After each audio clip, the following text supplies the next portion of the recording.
जय हिंद दोस्तों, मैं रूपेश कुमार। आप सभी का स्वागत है आज का इस प्रैक्टिस सेट में। जैसे कि आप सभी जानते हैं कि एसएससी जीडी का वैकेंसी आने वाली है। इसमें आपको मैक्सिमम पीवाईक्यू मिलता है। तो चलिए मैं इस पीवाईक्यू का हर एक मतलब कि 2022 से लेके तो 21 से लेके 19 से लेके जब मैक्सिमम जहां तक क्वेश्चन आ सकती है इसमें, वहां तक से मैं पीवाईक्यू शुरू करूंगा और 2024-2025 तक का पीवाईक्यू को उसमें इन्वॉल्व करूंगा, उसको मैं आपको समझाने का कार्य करूंगा। जैसे कि आप सभी जानते ही हैं, तो अगर किसी भी टॉपिक पे आपको एक दो लेवल एक दो लेवल आपको ऊपर रखेंगे, ताकि आपको किसी भी तरह का क्वेश्चन पूछे या कुछ भी पूछे तो उसमें आपको कहीं भी परेशानी ना हो। प्रैक्टिस सेट स्टार्ट करते हैं। जैसे क्वेश्चन है, पी क्यू और आर एक कार्य को क्रमशः 9, 12 और 18 दिन में पूरा कर सकता है। एक साथ मिलकर कार्य करते हुए वो एक दिन में कितना हिस्सा काम पूरा करेगा, ये कितना हिस्सा काम पूरा करेगा वो पूछ रहा है। यहाँ देखिए, जैसे कि पी और क्यू आर, ये कितना दिन में करता है, ये 9 दिन में कर रहा है, ये 12 दिन में कर रहा है और ये 18 दिन में कर रहा है। तो आप सभी, जैसे कि आप सभी जानते होंगे, इन सभी का एलसीएम लेना होता है। तो इस सभी का एलसीएम होगा 18 दूना 36, 12 36, 9 चौका 36। तो अब हिस्सा पूछ रहा है, यानी कि टोटल काम हो गया आपको 36 यूनिट। तो हिस्सा बराबर क्या होगा, हिस्सा जो है इसका हिस्सा बराबर हो जाएगा, एक दिन में टोटल कितना काम किया, 4 यूनिट, 3 यूनिट प्लस 2 यूनिट, बराबर टोटल 9 यूनिट काम किया है 36। जैसे कि आप सभी जानते होंगे, ऊपर जो कार्य एक दिन में होता है और टोटल नीचे लिखा था, तो ये करता है 1/4 हिस्सा। आंसर इसका 4 हिस्सा, ये होगा इसका आंसर। चलिए अगला क्वेश्चन देखते हैं। वह छोटी से छोटी संख्या वह छोटी से छोटी संख्या ज्ञात कीजिए जिससे 18, 12 एवं 16 से भाग देने पर प्रत्येक दशा में 3 शेष बचता है, किंतु प्रत्येक से भाग देने पर 3 शेष बचता है, लेकिन यानी किंतु 7 से भाग देने पर कुछ भी शेष नहीं बचता है। जैसे कि आप 7 से अगर भाग देते हैं तो उसमें कुछ शेष नहीं बचता है। तो इसका जो है, ये देखिएगा, छोटी से वह छोटी, जैसे कि आप सभी जानते होंगे छोटी से छोटी संख्या, जैसे कि पहले तो हम एलसीएम ले लेंगे 8, 12 और 16 का। तो इसका एलसीएम हो जाएगा, आप सभी जानते होंगे, ये सब कॉमन चीज है। तो ये 48 हो गया, इसमें प्लस शेष जो है, ये शेष बचता है, उसको ऐड कर देंगे तो ये 51 हो गया। तो छोटी से छोटी संख्या ये 7 से नहीं कटती है। अब इसको जो है 2 से गुना करके प्लस 3 कर देंगे, ये हो जाएगा 99, ये भी 7 से नहीं कटता है। अब इसको 3 से गुना करके प्लस 3 कर देंगे, 147 हो जाएगा, जो कि 7 से पूरा पूरा विभाजित होता है। तो इसका आंसर हो जाएगा 147। चलिए अगला क्वेश्चन देखते हैं।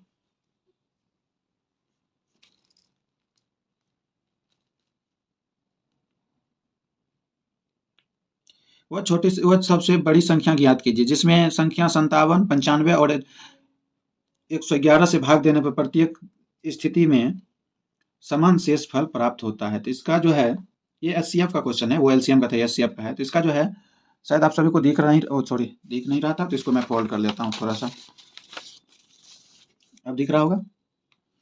तो इसका जो है, अब यहाँ पर एचसीएफ का क्वेश्चन है ये, ऐसे भी नॉर्मल। तो पहले लिखेंगे इसको, देखिए 57 है और 95 है और 211 है। तो आप सभी जानते होंगे इसका डिफरेंस लेते हैं, इसका भी और इसका भी डिफरेंस लेते हैं। यह कॉमन सी बात है, आपको क्लास में सिखाई गई होगी। तो इसका जो है डिफरेंस हो गया आपको 38, 95 से 97 से 38 बचा, 211 में से 95 गया तो 116 बचा। तो अगर 211 में से 57 गया तो 154 बचा। अब जो है एचसीएफ ले लेंगे हम 38, 116, 154 का। इसका एचसीएफ हो जाएगा आपको 2, क्योंकि इसके 2 के अलावा किसी संख्या से ये नहीं कटता, तो इसका आंसर भी यही 2 हो जाएगा। ठीक है, आपको समझ में आ रहा है अच्छा से? अगर किसी तरह का परेशानी होती है तो आप लोग कमेंट करके बता सकते हैं। चलिए ये क्वेश्चन देखते हैं। जैसे मैं इसको थोड़ा फोल्ड कर लेता हूँ तो आप लोग को डिस्टर्ब ना दे। आप लोग स्क्रीनशॉट लेते चलिएगा ताकि आपको प्रैक्टिस करने में दिक्कत ना हो। अब ये क्वेश्चन जो है, ये क्वेश्चन क्या कर रहा है, क्वेश्चन कह रहा है, ये थोड़ी धुंधली हो गई है। शहर पटना की जनसंख्या 10,000 है, यानी शहर पटना की संख्या 1 लाख है, 1 लाख है, और प्रति वर्ष वृद्धि दर जो है 10% है। चौथे साल के आरंभ में इस शहर की जनसंख्या क्या होगी? ये क्वेश्चन आप लोग 100% गलत करेंगे, क्योंकि आप लोग इसको ध्यान से पढ़े नहीं हैं। अगर आप इसको ध्यान से पढ़ेंगे तो आप अच्छे से समझ पाएंगे, और अगर समझ चुके हैं तो इसको आंसर कमेंट बॉक्स में जरूर दें। तो चलिए हम बताते हैं इसको कि शहर जो है, शहर पटना की जनसंख्या 1 लाख है, प्रति वर्ष जो वृद्धि दर जो 10% है, यानी कि ये चौथे साल का आरंभ जो लिखा है, आरंभ में ये चौथे साल का, नहीं कि आप समझे क्वेश्चन, चौथे साल का आरंभ मतलब 3 साल वृद्धि के बाद चौथा साल का आरंभ में, तो उसी तरीके से 4 साल का नहीं निकालेंगे, 4 वर्ष का नहीं निकालेंगे, क्योंकि ये चौथे वर्ष का आरंभ में ही पूछ रहा था, आरंभ में पूछ रहा है, तो इसका हम जो होगा, तो इसका जो 10% है तो 10 से 11 हुआ, फिर 10 से 11 हुआ, फिर 10 से 11 हुआ। आप लोग परसेंटेज पढ़े होंगे तो इसको सिखाया गया होगा कैसे बनाते हैं, आप नहीं अगर जानते हैं तो कमेंट में बताइएगा, मैं फिर इसका भी सोल्यूशन निकालूंगा। तो इसका गुना कर कितना हो गया, इसका गुना करके 1331 हो गया। तो ये 1000 यूनिट का मान दिया हुआ है आपको, तो ये 3 जीरो से 3 जीरो खत्म हो गया, 1 यूनिट बराबर 100 हुआ, तो 1331 यूनिट गुना 100 यानी 1331 यही इसका आंसर हो गया। और सॉरी, आप लोग को ऑप्शन नहीं देखने मिल रहा होगा, क्योंकि मैं आज थोड़ा जल्दी जल्दी में क्वेश्चन ढूंढ के लाया हूँ, तो इसका ऑप्शन नहीं दिख रहा होगा आपको। अगर आप लोग चाहेंगे मतलब अगर चाहते हैं कि ऑप्शन ले आए तो आप लोग कमेंट में बताइएगा, तब कल से नेक्स्ट वीडियो में जब भी मैं लाऊंगा तो इसका क्वेश्चन और इसका ऑप्शन के साथ में लेकर आऊँगा, ताकि आप लोग को किसी भी तरह की परेशानी ना हो। चलिए 5 नंबर क्वेश्चन देखते हैं। 5 नंबर क्वेश्चन कहता है, यदि किसी वस्तु का क्रय मूल्य विक्रय मूल्य का 5/8 है तो लाभ प्रतिशत ज्ञात करें। शायद आप लोग जानते भी होंगे 5/8 है, यानी कि सीपी जो इसका 5 हो गया, एसपी जो है इसका 8 हो गया। आप लोग जानते होंगे, अगर नहीं जानते होंगे तो इसको ध्यान में रखिएगा। तो इसका जो है, तो मान के चलिए सीपी जो हो गया, इसका सीपी हो गया आपको, सीपी और एसपी का अनुपात लेंगे, सीपी 5 हो गया, एसपी 8 हो गया, तो इसका जो है 3 हो गया। अगर 3 हो गया तो 5 हमेशा लाभ किस पे होता है, कॉस्ट प्राइस पे, तो इसका हाँ गुना 100 यानी कि 60% लाभ हो गया। ठीक है, समझते हुए चलिएगा, अगर किसी भी तरह की परेशानी होगी तो जरूर बताइएगा।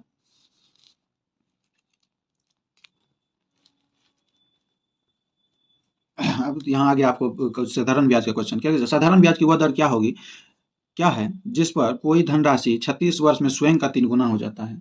आप लोग सभी जानते होंगे, जो कि यहाँ पर मान चलिए हम इसको फोल्ड कर लेते हैं, बार बार फोल्ड करना पड़ता है यार।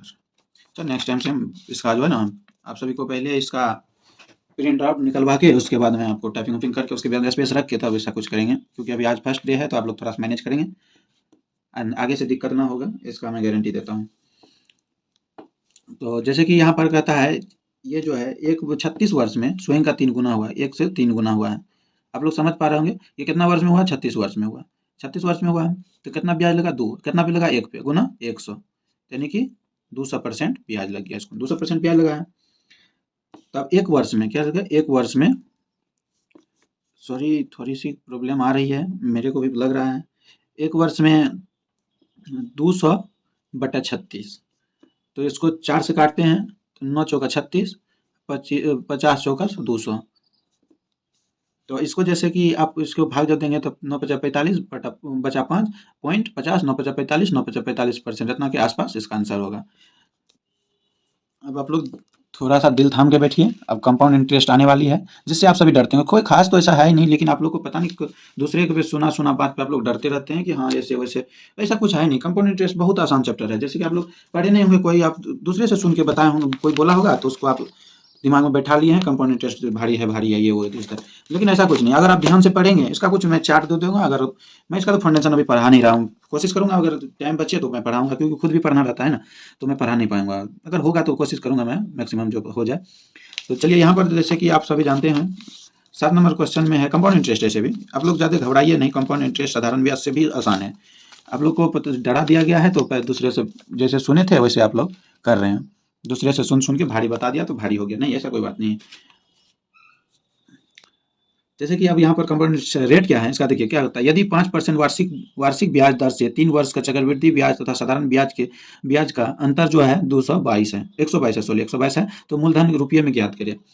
आप लोग सभी जानते होंगे इसका जो है GR मेथड जानते होंगे, 5% रेट है जो 5%, तो 1/20 हो गया। अगर कितना 3 वर्ष का कह रहा है, अगर हमको मान के चलिए मूलधन नहीं दिया हुआ, तो इसको मूलधन निकालने के लिए हम इसको ना 20 का जितना वर्ष दिया हुआ उतना ही पावर लगा देंगे, तो इसका 20 का पावर होता है 8000। GR मेथड जानते होंगे, 3 साल का होता है 3:3:1, 3:3:1, तो इसका जो है अगर 5% निकालेंगे, इसका 5% आप निकाल के देख लीजिए अगर आपको भी, में से मैं बता दे रहा हूँ, इसका 5% 400 होता है, इसका भी 5% अगर निकालेंगे तो 40 होगा, तो सॉरी 20 होगा, 10% 40 होगा, 20 होगा, इसका 1 होगा, इसका भी 5% एक होगा। आप सभी निकाल लीजिएगा वैसे आपको भी, परसेंटेज में तो आप लोग माहिर होंगे करेंगे। तो ये जो होता है ये इससे तो हमको कोई मतलब है ही नहीं। ये साधारण और चक्रवर्ती ब्याज ये फर्स्ट ईयर का होगा तो दोनों का सेम ही होता है, तो उससे हमको कोई मतलब है नहीं। तो 20 गुना 60, 20 या 60 हो गया, 1 गुना 1 तो 61 यूनिट के बराबर जो इसी का मान दिया हुआ है यहाँ पर 122। 122 तो 1 यूनिट बराबर 2 होता है। तो हमने तो 1 यूनिट का मान के रखा था 8000, तो 2 यूनिट का मान जो होगा 8000 गुना 2 गुना 16000 हो जाएगा। यही इसका आंसर होगा। आप लोग समझ पा रहे होंगे। अगर नहीं भी समझ रहे हैं तो इसको वो अच्छे से ध्यान से देखिएगा तो जरूर समझ में आएगा कुछ ना कुछ। चलिए इस क्वेश्चन को देखते हैं। क्या कहता है, एक कार 25 मिनट में 30 किलोमीटर और 250 मीटर की दूरी तय करती है। किलोमीटर पर आवर में कार की चाल डैश होगी, मतलब क्या होगी ये पूछ रही है। तो जैसे कि आप सभी जानते हैं 30 किलोमीटर यानी कि 30 मीटर प्लस 250 से किलोमीटर, 30 किलोमीटर 250 को 1000 से डिवाइड कर देंगे तो ये हो जाएगा आपको, अगर आप लोग इसको 121/4 किलोमीटर पर आवर में आ जाएगा। ठीक है, ये किलोमीटर पर आवर में आ गया। अगर 25 मिनट में जो है 25 मिनट में 121/4 किलोमीटर जाता है तो 1 मिनट में कितना जाएगा, 1 मिनट में ये जाएगी 121/4 गुना 25, तो ये 60 मिनट में कितना जाएगा, आपको अच्छे से ध्यान देना है। अगर 60 मिनट में कितना जाएगा, 60 मिनट में यह जाएगा 121/4 गुना 25 गुना 60, 15 चौका 60, 3 5 या 15 25 25, तो ये जो हो गया 3, इसको गुना कर लेंगे 3 6 3/5, तो ये 7 पंचा 35, उधर बच गया 13, 5 9 10, उधर बच गया 30, 6 पंचा 30 किलोमीटर पर आवर। यही इसका आंसर हो गया। बहुत आसान क्वेश्चन। अगर आप लोग इतना डर रहे हैं तो पता नहीं क्यों डर रहे हैं। बहुत आसान क्वेश्चन आता है, जैसे कि आप सभी देख रहे हैं। यह सभी PYQ है, कहीं ना कहीं पूछा गया क्वेश्चन है। ये अपने तरफ से मैं कुछ नहीं ले आके कुछ भी बता के चले जा रहा हूँ, नहीं, ये सभी क्वेश्चन पूछा हुआ है। चलिए ये 9 नंबर का क्वेश्चन देखते हैं क्या कहता है।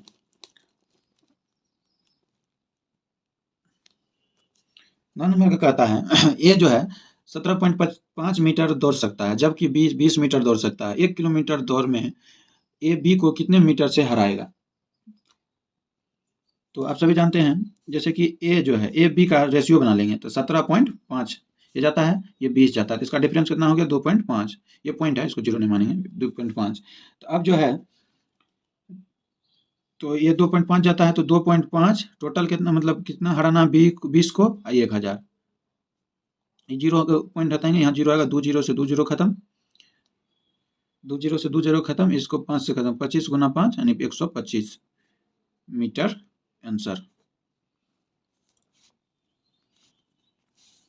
चलिए 10 नंबर क्वेश्चन।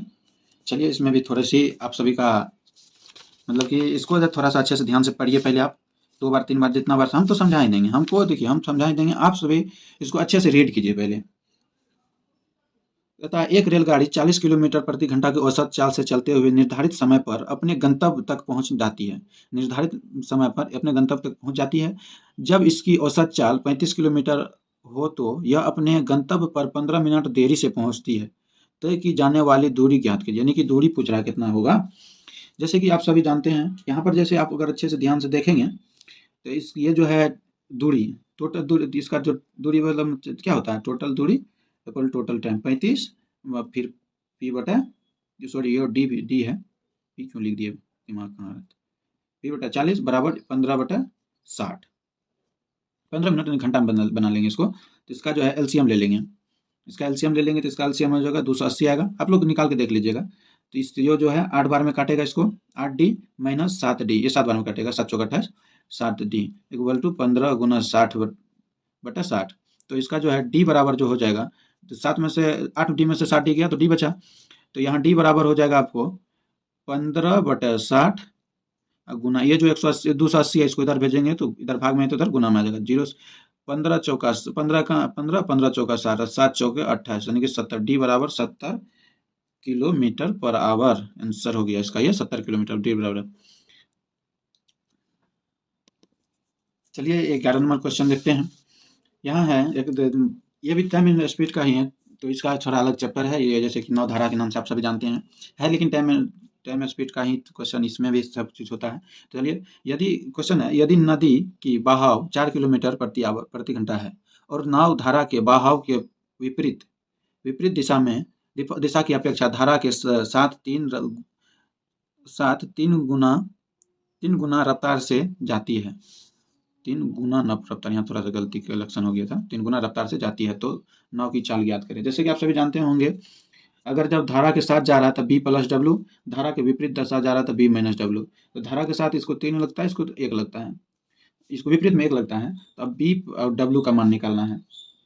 एक बार जोड़ देंगे, बी का मान निकालेंगे तो जोड़ देंगे, और डब्ल्यू का मान निकालेंगे तो घटा देंगे। तो ये हो गया 1:2 आप सभी जानते हैं जैसे कि बी डब्ल्यू जो है, डब्ल्यू का चाल यहाँ दिया हुआ है, अपनी नदी का चाल जो है, नदी बहाव का चाल है, तो डब्ल्यू बराबर 1 यूनिट 1 है, तो ये 4 किलोमीटर पर आवर दिया हुआ था। 1 यूनिट बराबर 4 किलोमीटर पर आवर, तो 2 यूनिट बराबर 2 गुना 4 यानी 8 किलोमीटर प्रति घंटा। इसका यही आंसर हो गया। चलिए 12 नंबर का क्वेश्चन देखते हैं। जैसे कि यहाँ पर कह रहा है, अगर आप सभी ध्यान से देखेंगे, एक व्यक्ति अपनी आय का जो है 20% भोजन पर, शेष 35% किराए पर, शेष का जो है 30% अन्य वस्तुओं पर खर्चा करता है। उसे इतना रुपया का बचत होता है, तो उसकी अन्य वस्तु पर खर्च बताइए कितना। इसके नहीं कि अन्य वस्तु पर जो खर्च किया वो पूछ रहा है कितना होगा। तो इसका जो है मान लेंगे कि अपने तरफ से मान लेंगे कि 100% इसका है, ठीक है। भोजन पर कितना खर्च किया? 20%, ये भोजन है। 20% भोजन पर खर्च कर दिया, तो शेष कितना बचा? 80%। शेष बच गया इसका 80%। और इसका जो है इसमें 80% से शेष का यहाँ लिखा हुआ, शेष का जो है 80% में से 80% में से ये जो है 25% किराए पर खर्च करता है, किराया पे। अगर 80 का 25% निकालेंगे, 80 का अगर 25% ये निकालेंगे तो ये 60 होगा, ये 20 होगा। 80 का 25% 20 होता है, तो 80 माइनस 20 यानी 60% बचा। अब इसमें से 30% अन्य वस्तु पर खर्चा किया। अगर 30% अन्य वस्तु पर खर्चा कर दिया तो 60 का 30% 18 होता है, तो ये 30% खर्च कर दिया अन्य वस्तु पर, ये बच गया आपको 42। तो इसका जो है अन्य वस्तु पर कितना खर्चा हुआ? 18। अन्य वस्तु पर कितना खर्चा हुआ है? 18%, यानी कि इसमें से जोड़ 18% हुआ है। अब तो ये जो है 42 यूनिट का मान आपको दिया हुआ है। बचत तो 42 यूनिट हुआ ना, तो 42 का मान दिया हुआ आपको 29,400। तो इसको अगर काटेंगे तो 7 से कट जाएगा, 7 छाके 42, 7 चौका 28, 7 दूना 14, 00। 6 से काटेंगे, 7 छाके 42, 700 हो गया। तो अब ये पूछ रहा है आपको, क्या पूछ रहा है? 18 यूनिट का मान पूछ रहा है। 1 यूनिट बराबर 700, तो 18 यूनिट बराबर क्या होगा? तो आप सभी जानते होंगे 18 7 26, यानी कि 126 00, यही इसका आंसर हो जाएगा। इसको रुकिए हम सेकंड मेथड से आपको बताते हैं, वन लाइनर मेथड जिसको कहते हैं। ये देखिए, जैसे कि मान लेते हैं कि किसी का नहीं पता किसका, तो ए का 80%, 20% जो है था उसको 80% बचा, इसका जो है उसके बाद 35, तो इसका 35 अगर खर्च करता है, सॉरी 25, ये 25 है, 25 खर्च करता है, तो 25 खर्च करता है तो 75 बचा, 75 बटा 100। फिर कितना खर्च किया? 30% खर्च किया, 30% खर्च किया तो 100। टोटल बचा कितना उसके पास? 29,400। इसको जब अगर काटेंगे, 0 से 0 खत्म, 4 से काटेंगे तो 4 दूनी 8, 25 चौका 100, 25 या 75। अब 2 से कट जाएगा 5 बार, इसको उसके बाद 1 0 से 1 0 खत्म, सॉरी थोड़ा सा यहाँ मिस्टेक हुआ, यानी 30% खर्च करता है तो यहाँ 70% बचता है ना, 70 बचेगा, तो यहाँ 0 है ही, दोनों का 0 है। तो इसको अगर काटते हैं, मान के चलिए इसको 14 पंचा 70 और 20 पंचा 100, अगर इसको दोनों से गुना करेंगे तो 100 20 पंचा 100 होगा। 14 से काटेंगे तो 14 दूना 28, 14 का 21 बचा, 3 से काटेंगे तो 7 बचेगा, 700। और उसके बाद ये हो गया 7,000, 70,000 हो गया। अब इसका 70,000 का हमको निकालना है 80 बटा 100 गुना 75 बटा 100 गुना, अब 30, अब 70 नहीं करेंगे, अब 30 ही होगा, क्योंकि 30 उसके बाद सब सेविंग है उसका, 30 हो गया। तो अब इसका जो काटापीटी करेंगे, 1 0 1 0, 2 0 खत्म, 2 0 से 2 0 खत्म। उसके बाद आप गुना कर लेंगे, पहले गुना करेंगे हम 75 गुना 3, 5 दिया 15, 7 या 1 22, 225 हो गया। अब इसको 8 से गुना करेंगे, 8 से गुना करेंगे, 8 5 40, 8 9 16 4 20, 8 में 2, 8 9 16 2 18। अब इसको 7 से गुना करेंगे, 00, 7 8 56 54 5 और 7 5 12, इधर इससे भी उतना ही आंसर आ गया। चलिए अब इस क्वेश्चन को देखते हैं। यहाँ पर कह रहा है राहुल जो है, राहुल 100 रुपया में, राहुल 100 रुपया में 20 संतरे बेचते हैं और 20% का लाभ कमाते हैं। तो उसने 100 रुपया में कितना संतरा खरीदा था? तो मूल्य लिखेंगे ऊपर में, मूल्य ऊपर में लिखेंगे, नीचे में लिखेंगे वस्तु। उसके बाद जैसे 100 रुपया हो गया, 20 वस्तु हो गया, ठीक है। इसको लाभ कितना हुआ? 120% लाभ हुआ, यानी कि 20% लाभ हुआ तो 120 हुआ ना। तो ये हो गया आपको 100 बटा ए बटा 100, यानी कि दोनों को बराबर कर देंगे। जब वस्तु तो नहीं पता हमको, लेकिन प्रॉफिट तो पता है ना, 100% ही खरीदा होगा, उससे ज़्यादा थोड़ी खरीद सकता है, 100% में ही खरीदा होगा।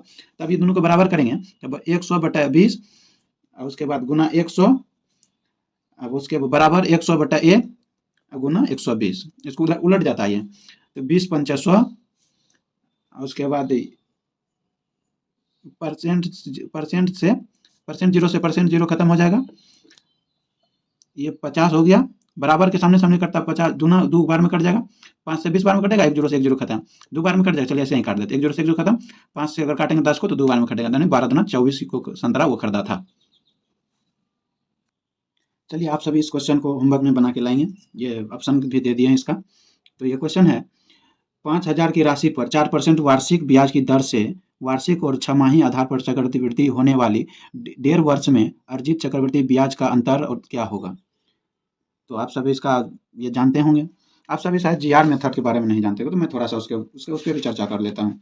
अगर आप सभी जानते होंगे जीआर मेथड क्या होता है, तो जैसे कि 1 साल का जीआर मेथड होता है, 1 साल का नहीं 2 साल का जीआर मेथड होता है, 2 साल का सीआई होता है 2.1, 3 साल का सीआई होता है 3:3:1, 4 साल का होता है 4:6:4:1, 5 साल का, 4 साल का काफ़ी है, लेकिन चलिए 5 साल का भी बता देते हैं। इसके आगे 4 साल से ऊपर जीआर मेथड से पूछेगा ही नहीं, उतना कुछ क्वेश्चन भी नहीं बनता है। तो 5 साल का होता है 5:10:10 और 5:1, ये होता है इसका जीआर मेथड। जहाँ रेट समान होगा वहाँ जीआर मेथड लगेगा। चलिए आप सब इस क्वेश्चन को कमेंट बॉक्स में आंसर देंगे। धन्यवाद, आज के लिए इतना ही, मिलते हैं नेक्स्ट वीडियो में। आज थोड़ा फर्स्ट दिन है तो आज 14 क्वेश्चन लेके आए थे, तो नेक्स्ट दिन से 20 क्वेश्चन, पूरा पूरी 20 क्वेश्चन लेके आएंगे। थैंक यू, बाय बाय, जय हिंद।